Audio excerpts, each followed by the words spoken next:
Hi Winederlusters, and today we're off to the Don Tracastor Channel and Bruny Island in southern Tasmania. Welcome to the Winederlust podcast. My name's Jeanene and I run a wine events business in Canberra.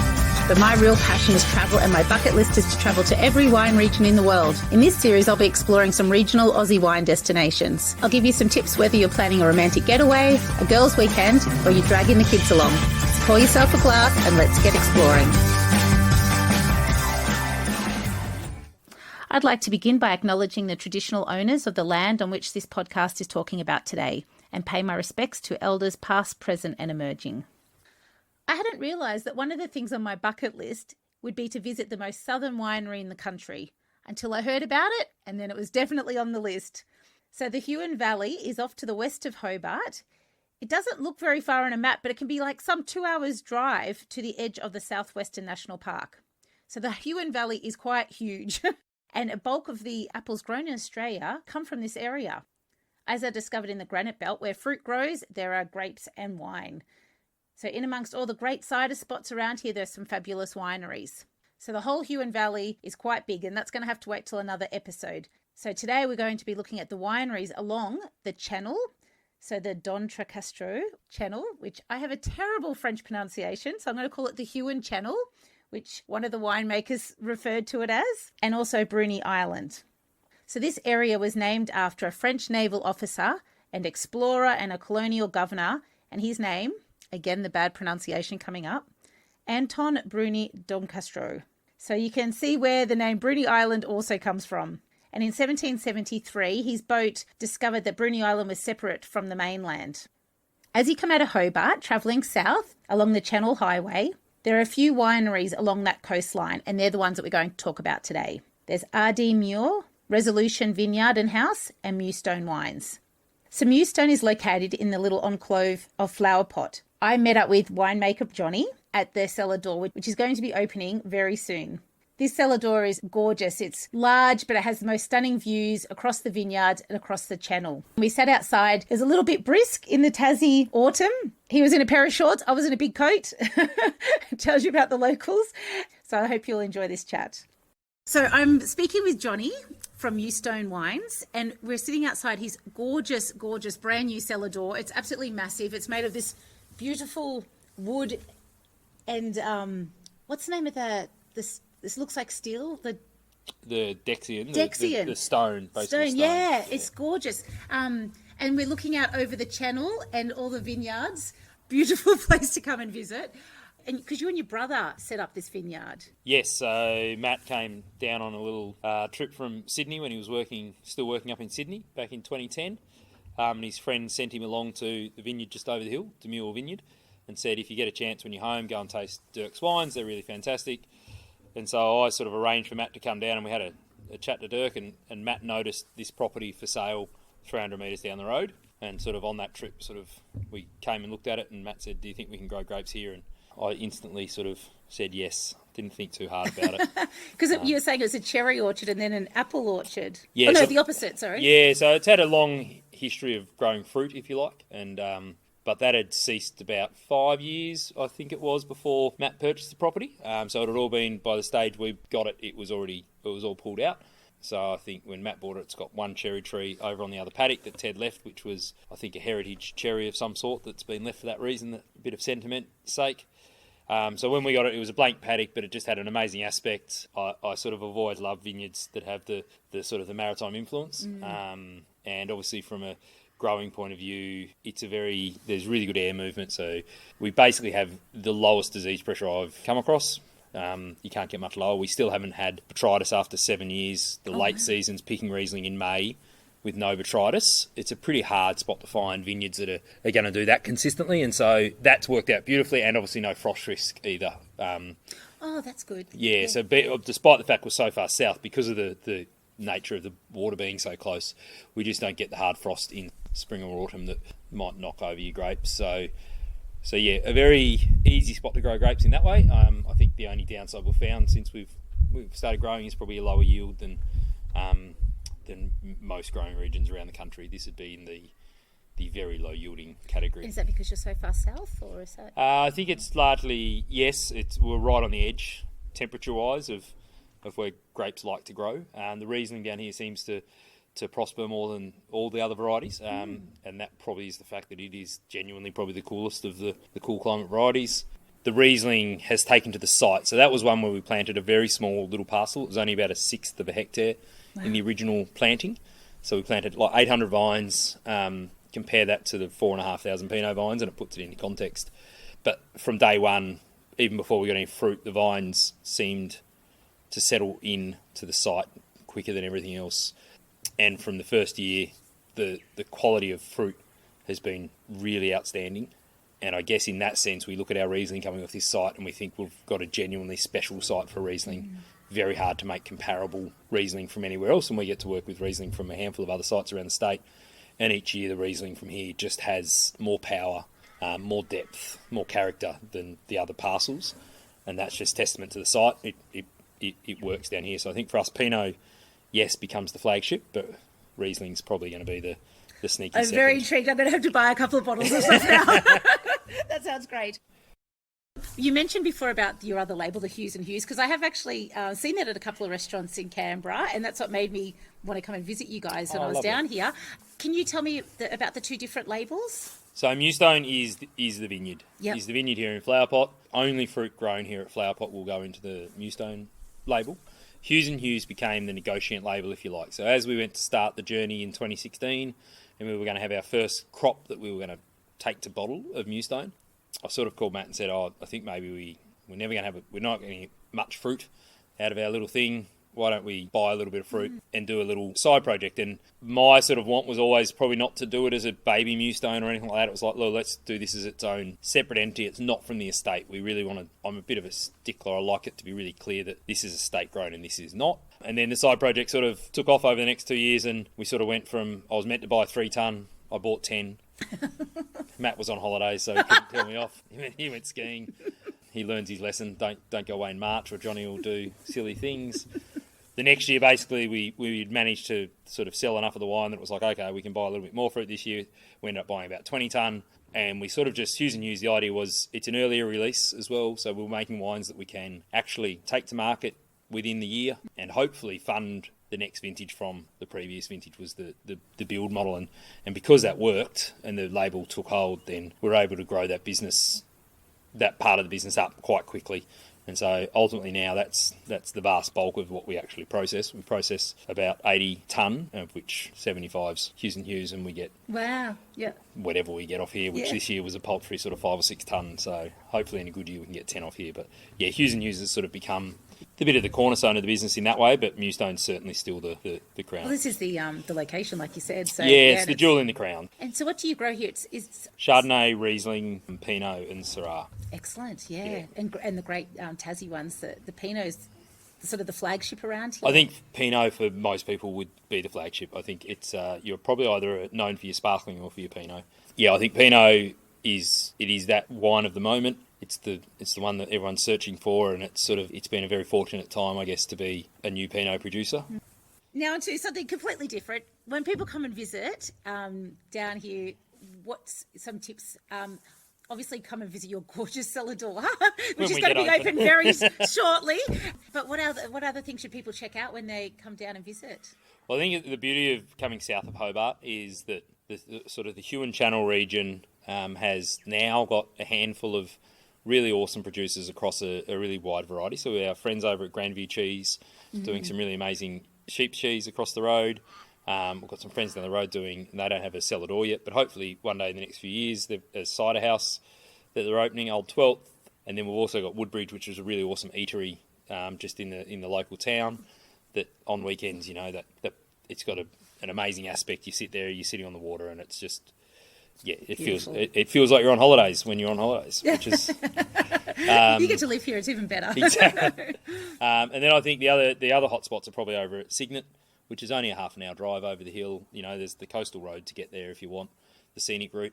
And then there's a couple of really good wineries, Sailor Six Horse, and some cideries and a couple of really good eateries. And it's just it's a lovely little feel of a town with lots of craftsmen.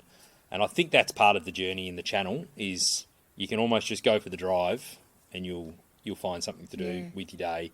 Ideally probably being organised, because a lot of the producers, I think, of anything in the Channel are quite small, quite artisan, and so it's not the space that's as easily accessible for tourists unless they've thought ahead. Yep. I would say that's probably my big tip for travelling in the Channel and the Huon, and that's the beauty of this region at the moment. It's kind of bubbling away quite quickly, and I think within a year or two it'll be at another 3 or 4 things you can do down this part of the world. You were telling me just before about your other project with the cider.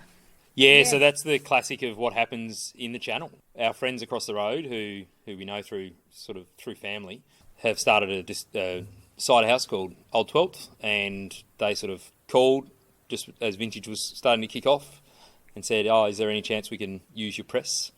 And I said, sure, why not? Just give me some juice.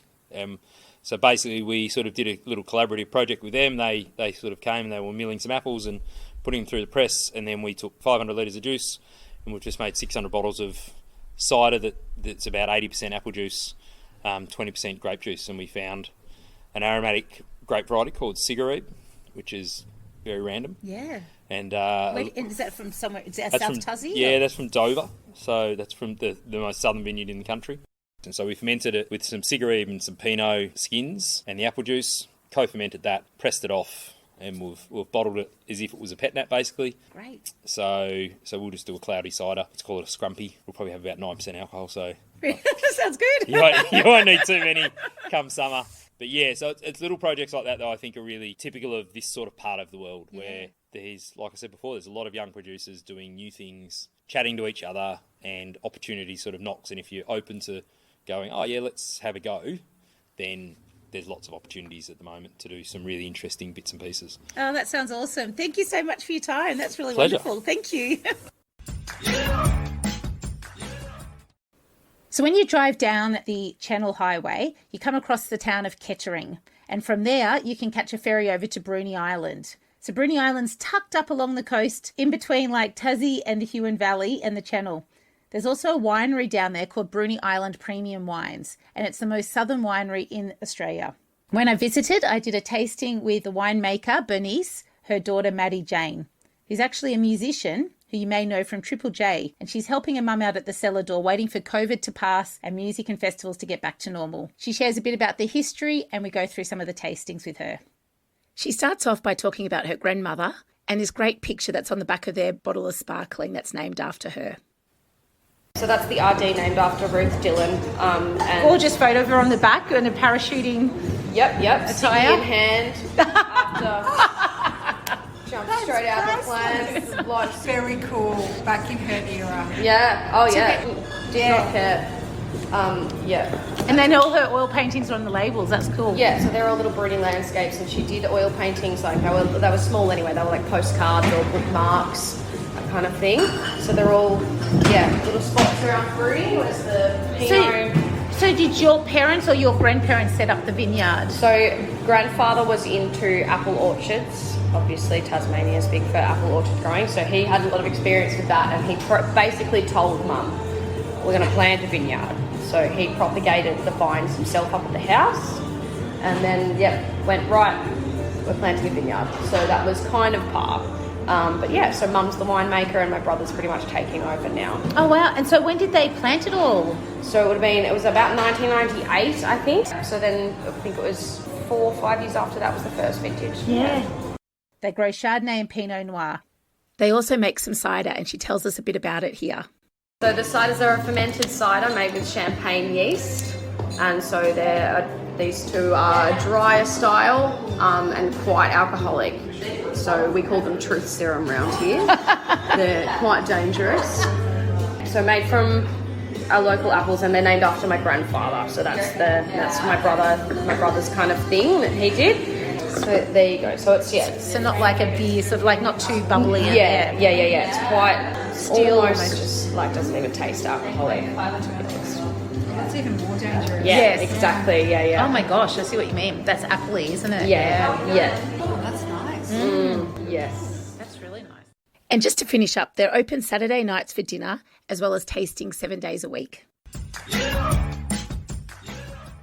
So Bruny Island has been on my radar for ages. I remember seeing Nick Haddo on the TV show Cheese Slices with Will Studd several years ago, and they were talking about raw milk cheese, which was something that was new to me, and I've made a few orders over the years. So it was definitely on my wish list to visit Bruny Island Cheese while I was there. We booked in for a private tasting, and cheesemaker Alex, who comes from a wine family in Mudgee, he talked us through all the cheeses. So the owner, Nick Haddo, has also ventured into wines in the last few years, and we got to try those with the cheese. It's definitely a must-do to do while you're on the island. Bruny Island Cheese store gets quite busy, so doing the tasting was a really great way to get more information about what you were trying and also to try some of the wines. So they also have beers that you could do a tasting with instead of the wines, and there's also tons of relishes, and they also have a bakery on site. So we picked up some sourdough with some cheese. So we had a great dinner that night. If all this chat about Tasmania has made you curious about tasting some of their wines, then I've got the perfect interview coming up with Katrina, who's the founder of Wines of Tasmania.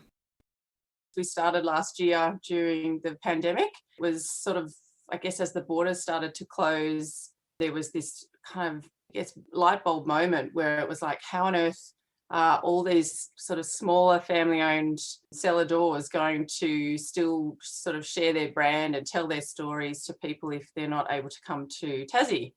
I was sitting and chatting with some of the people that I know from the wine industry, and I have a background in marketing and public relations and brand sort of communications. And I was like, if we could actually create not just sort of, support for individual brands, but an umbrella brand essentially to handpick some of these brands that all kind of sit in this quality boutique space where if someone tried, a selection of those wines, they'd be getting the benchmark of Tassie wine. So it just seemed like a no-brainer where if you could kind of collaborate together with other like-minded brands, we could really actually sort of elevate the Tassie wine brand, a big way and not have to kind of do this individual efforts to get one brand out there, but in fact, have this much more premium umbrella brand to sit under, which is where Wines of Tasmania came from.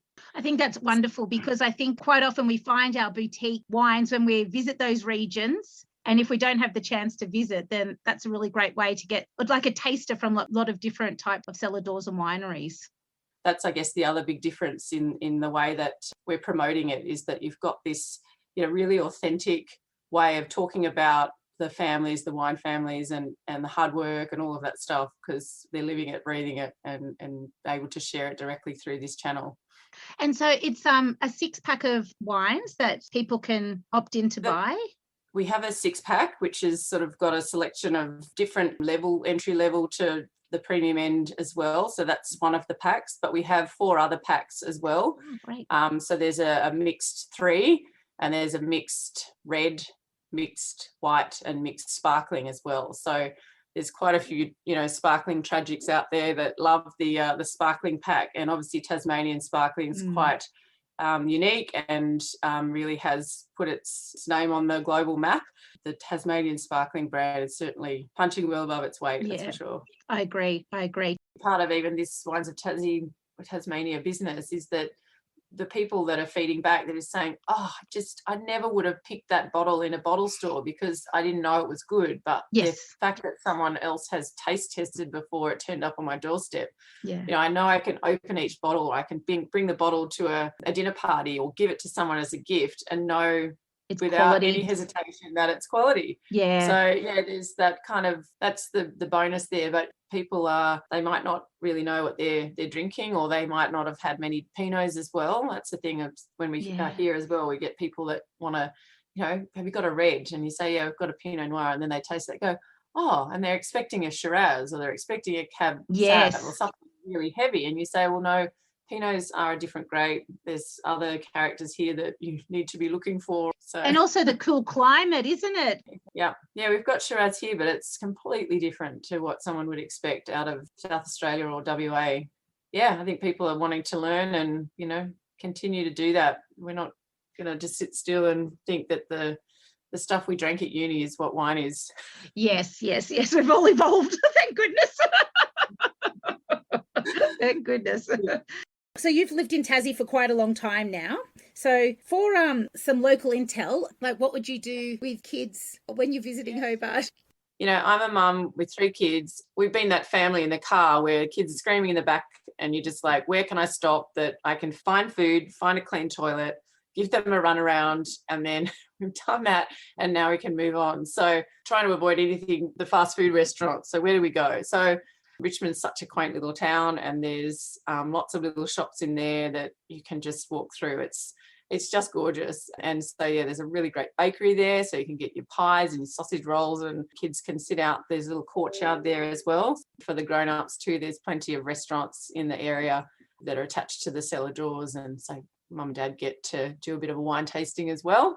And then, yeah, in Hobart, I'd say there's a really great park just south of Sandy Bay. It's amazing as far as, you know, easy parking. There's a nice little walk along the foreshore and there's huge equipment for the kids to play on. And there's also Prince's Park, which is just on the edge of Battery Point, which is right next to Salamanca. There's another amazing park in there. So parks are great for small kids. You just let them run their feet off and then start the next bit of driving. And then I guess the only other place we've frequented a few times would be Cradle Mountain. It's a great little getaway, so very easy to get to, but there's so many different little walks there of different abilities. So from when the kids were toddlers, we would go there and we'd find walks to do, wombats and all this sort of stuff that are just wild there that the kids can see. But now that they're a little bit older as well, we've then done the Dove Lake walk. Also the gorge, I guess, in Launceston would be the other place where kids can walk and at all ages as well. So yeah, absolutely. There's quite a few places that if we want to have a quick getaway, they would be my picks. Oh, that's awesome. That's really great. That's really helpful. Thank you so much, Katrina. So what else can you do? As with everywhere in Tassie, there are so many great walks of all different lengths and abilities. On Bruny Island, you can trip around the produce between the cherry orchards, get shucked oysters, handmade chocolates, and so you can collect stuff all through your travels during the day to have a great dinner. There's also a pub down at Adventure Bay, and they do boat trips from there. Right at the bottom of the island is a lighthouse, and you can do tours climbing to the top, and there's some at sunset also. On the channel, there's a little town of Margate, and they've got these markets that are in train carriages. And the Peppermint Bay Hotel also has beautiful views and a great bottle shop that does takeaway as well. I was also told about how you can do kayaking trips down to the hotel for lunch, which sounded fun in the warmer months. The towns along the channel are really accessible to the rest of the Huon Valley, and there's lots of quaint towns there and lots of cider spots and wineries. So there's heaps to keep you occupied for your visit down there. So some quick stats. From Hobart down to Flower Pot is about a 45 minutes drive straight down the coast on the Channel Highway. To get to Bruny Island, you drive down to the town of Kettering and catch the ferry across. It's about a 30-minute drive, and then it's about a 30-minute trip on the ferry, and the ferry runs every 20 minutes. It's super convenient. From one end of Bruny Island to the other is about an hour or just over. There's lots of places to stay, Airbnb accommodation, boutique accommodation, and holiday parks in both locations. For something a bit upmarket, the Peppermint Ridge Retreat is about 5 minutes inland from the town of Woodbridge on the Channel. It's a beautiful environmental self-contained apartment with a mezzanine with a king bed overlooking the views of the Channel, and it has a fireplace. On Bruny Island, the Captain Cook Holiday Park was convenient, clean and comfortable, but for something upmarket for couples, check out 43 Degrees. I really loved my time in southern Tassie, and this is just the tiniest little bit to explore, but gosh, it was fantastic, and I hope you enjoy. Till next time, happy wine travels. Thank you so much for listening. You can subscribe now to get each episode as they drop. You can also check out this podcast on YouTube and see pictures of the region and the people I've spoken to.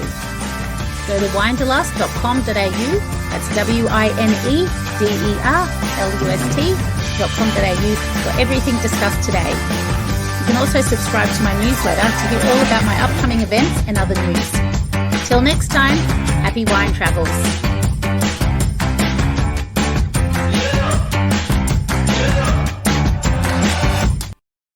Hi Winederlusters, and today we're off to the Don Tracasta.